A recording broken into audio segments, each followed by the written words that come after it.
आउ गोटे प्रकार तेणु यही भाव आम जहाँ भी कहवा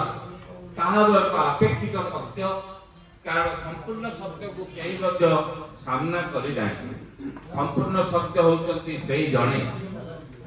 जे परमात्मा अदृष्ट सत्ता एवं बहुत सांबादिक हिसाब से डॉक्टर कृतवास मिश्र जगन्नाथ बहुत भल पाई पुस्तक पुस्तक जगन्नाथमय हो जाइए प्रत्येक पृष्ठ पृष्ठ पर आप पढ़े देखिए से अनुचिंता को परिप्रकाश कर वास्तव में जगन्नाथ जगन्नाथ से केवल दारु देवता कहते दारु ब्रह्म कहते से वास्तव में होती आमर प्राण केन्द्र ओडिया प्राण केन्द्र केवल ओडिया कहती